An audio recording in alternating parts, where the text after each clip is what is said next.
There are experiences happening to you that you can't explain to anyone. Patterns too perfect to be coincidence. Dreams that feel more real than waking life. Knowledge arriving without learning. Sensing things before they happen. Carl Jung spent his entire career studying these phenomena, and he made a shocking discovery. These aren't symptoms of losing your mind. They're evidence of finding yourself. Today, I'll reveal the 5 profound experiences Jung identified that only occur in spiritually awakened individuals. Experiences so specific, so undeniable, that once you recognize them, you'll understand exactly where you are in your awakening journey. And if you're having these experiences, you'll finally understand why you feel so alone. It's not because you're crazy. It's because you're conscious in ways most people aren't yet. Here's what changes everything. Jung discovered that spiritual awakening isn't just a shift in perspective. It activates dormant psychological functions that have been sleeping in the human psyche. These aren't metaphors or mystical concepts. They're observable psychological phenomena that fundamentally alter how you experience reality. And once activated, they can't be turned off. The first one will sound familiar if you're truly awakening. Jung coined the term synchronicity. But most people completely misunderstand what he meant. It's not just meaningful coincidences. It's what Jung called a causal connecting principle. Reality beginning to communicate with you through patterns that defy logical explanation. Here's what only awakened people experience. Synchronicities stop being occasional surprises and become a constant dialogue. You think of someone, and they call within minutes. You have a question, and a stranger mentions the exact answer in passing. You see repeating numbers, 1111, 333, 444, not occasionally, but multiple times daily. Books fall off shelves open to the exact passage you need.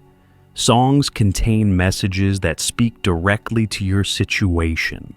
Jung documented this extensively in his own awakening. He wrote, "Synchronicities are not random. They are the universe becoming conscious of itself through you." But here's what he discovered that changes everything. Synchronicities only intensify for those whose consciousness has reached a specific threshold. It's like tuning into a frequency that was always broadcasting, but you couldn't hear before. One of Jung's patients, a rational scientist, described it perfectly. "I used to live in a world of cause and effect. Now I live in a world of meaning and connection. Every day feels like reality is having a conversation with me through seemingly random events that are anything but random. A billboard answers my morning question. A bird appears at the exact moment I need confirmation. My dead grandmother's favorite song plays when I'm making the decision she would have guided me through." But here's the part that only awakened people understand. You can't force synchronicities. The moment you try to make them happen or use them for ego purposes, they stop. They only flow when you're aligned with what Jung called the self, your deepest truth. It's like reality itself can tell when you're being authentic versus when you're performing. This creates a profound loneliness. How do you explain to someone that reality is literally talking to you?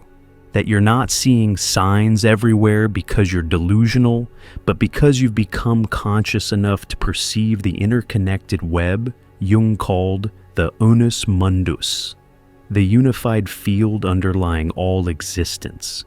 Most people think you're either lying or losing it. They'll say you're seeing patterns that aren't there, engaging in magical thinking, projecting meaning onto randomness.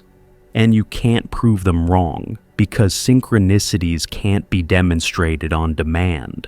They're not performances. They're private communications between you and the universe. Jung was clear about this.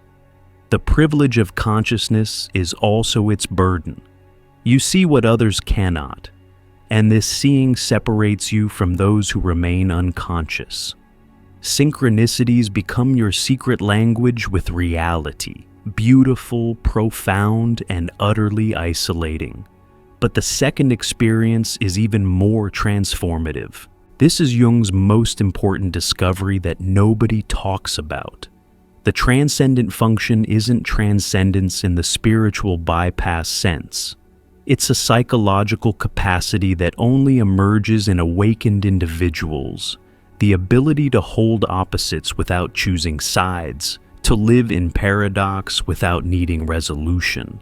Here's what this actually means. While everyone else is trapped in either-or thinking, you suddenly experience both and consciousness. You can feel profound grief and deep joy simultaneously. You can see someone's divine essence and their human shadow at the same time. You can know that life is meaningless and infinitely meaningful in the same breath. Jung wrote, "The transcendent function is the bridge between consciousness and the unconscious. It allows opposing forces to create a third thing, not a compromise, but a new creation that includes both, yet transcends both." Let me make this concrete. Before awakening, you're either optimistic or pessimistic, spiritual or material, logical or intuitive.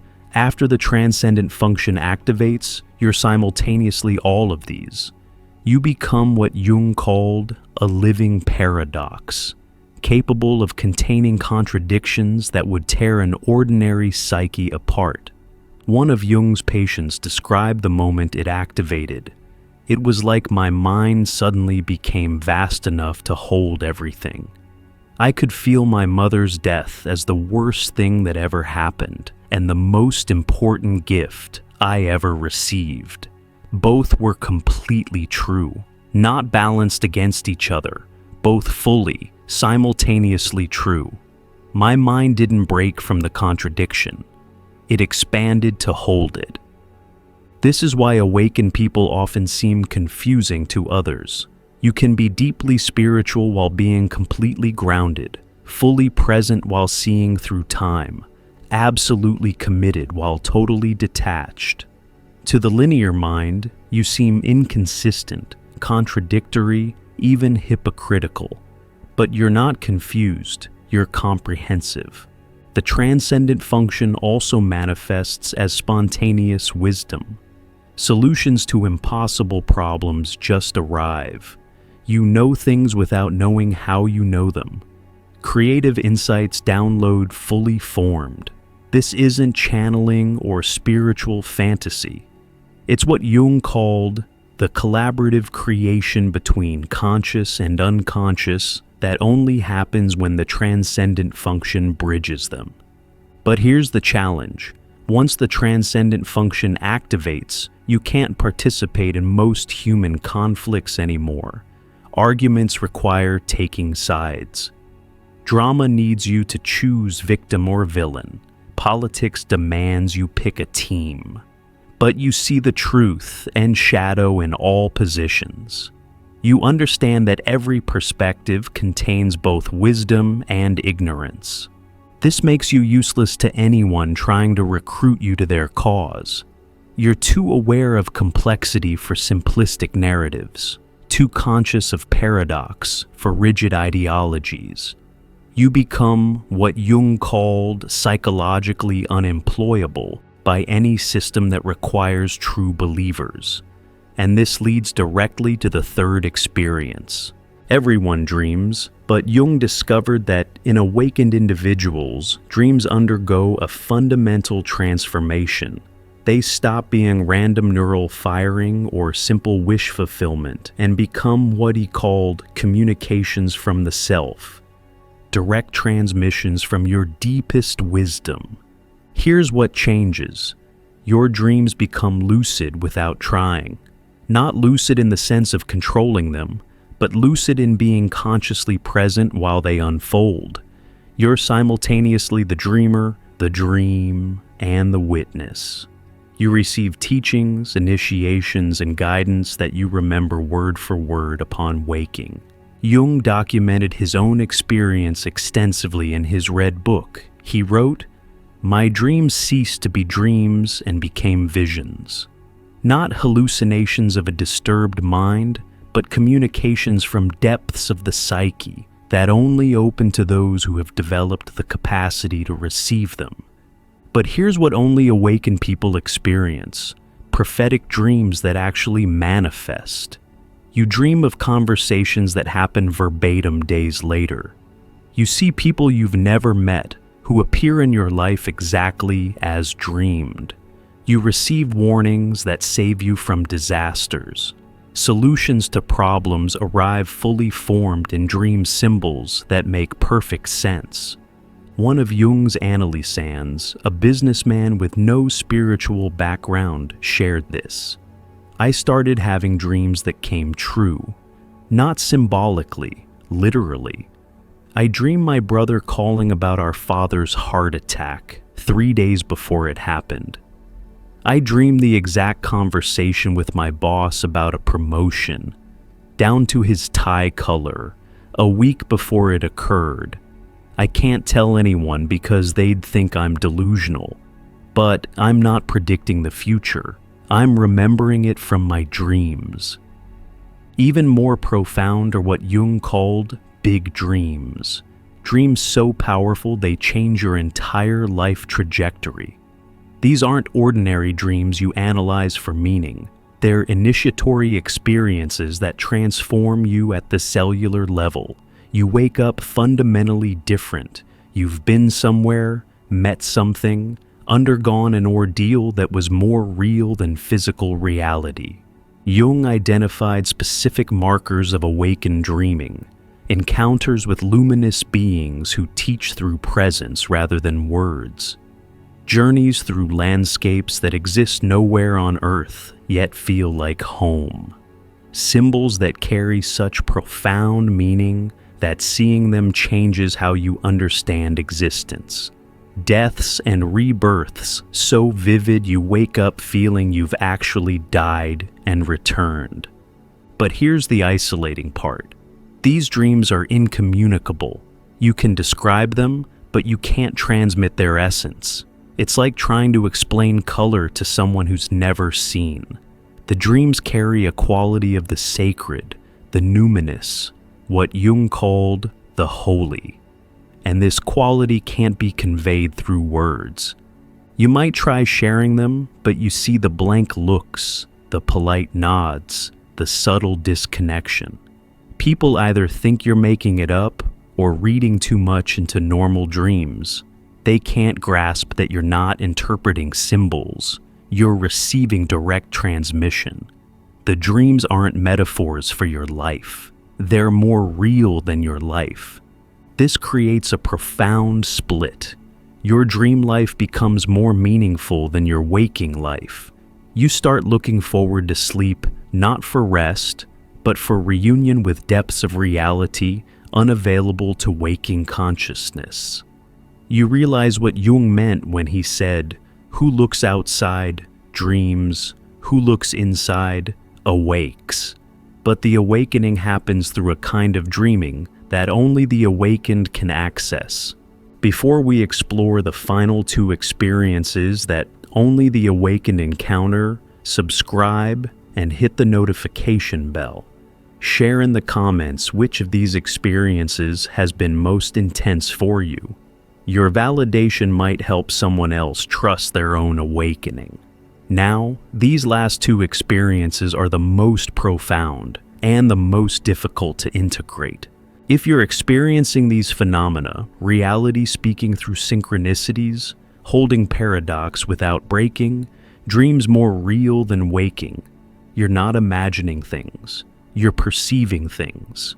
There's a massive difference, and Jung spent his life documenting it.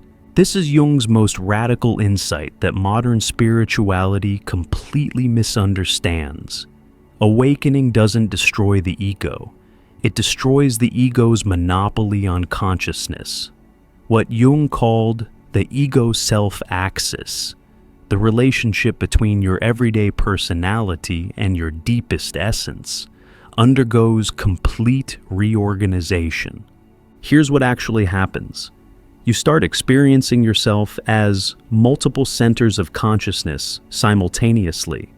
There's the you going to work, paying bills, having conversations.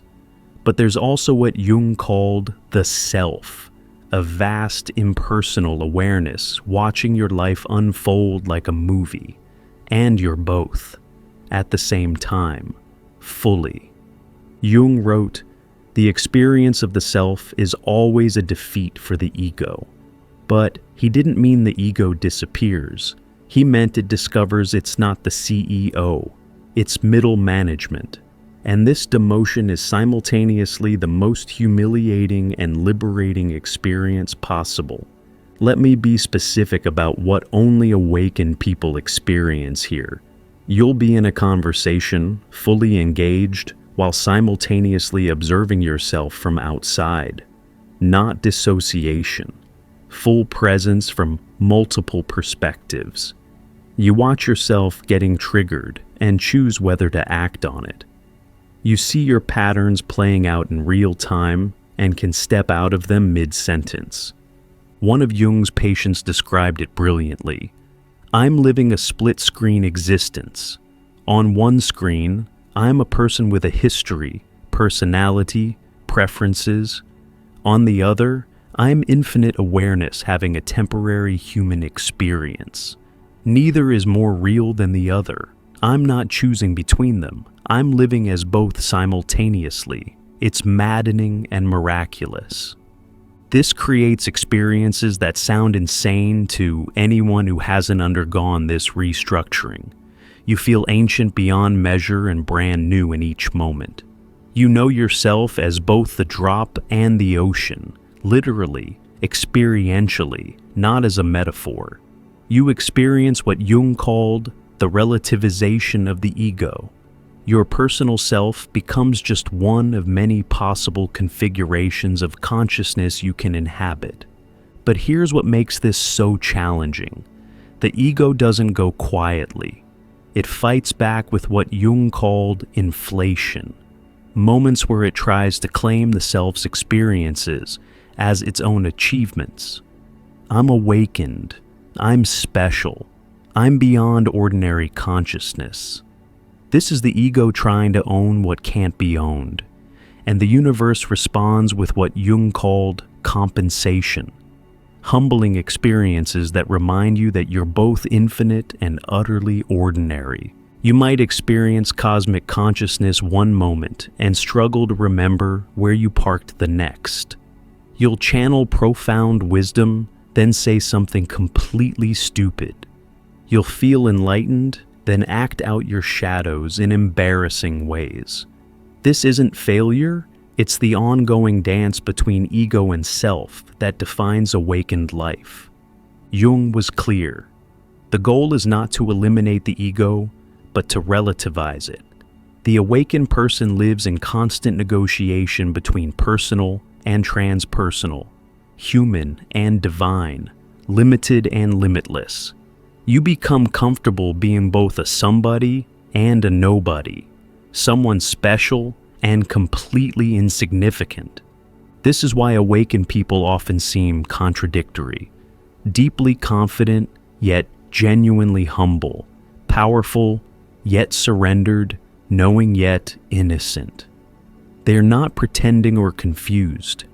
They're living from multiple levels of identity simultaneously, each one true at its own level. But the fifth experience is perhaps the strangest of all. This is Jung's most misunderstood concept. Living mythologically doesn't mean pretending your life is a fairy tale. It means recognizing that you're simultaneously living a personal life and enacting universal patterns Jung called archetypes. You become conscious that your individual story is also a cosmic story being told through you. Here's what this actually feels like. You realize your difficult mother isn't just your mother. She's the dark mother archetype working through a human being. Your job loss isn't just unemployment, it's a death rebirth initiation. Your relationship isn't just romance, it's the sacred marriage of opposites playing out in human form. Jung wrote, "The privilege of a lifetime is to become who you truly are. But who you truly are includes archetypal forces far greater than your personal identity. When you awaken, these forces become conscious, and you experience yourself as both the actor and the role, the human and the myth. Let me give you specific examples only awakened people understand. You'll be in an argument with your partner and suddenly see you're not just John and Jane fighting about dishes. You're enacting the eternal tension between masculine and feminine principles. You'll face a challenge at work and recognize you're not just solving a problem. You're the hero facing the dragon, and the outcome matters on levels beyond the personal. One of Jung's most awakened patients described it.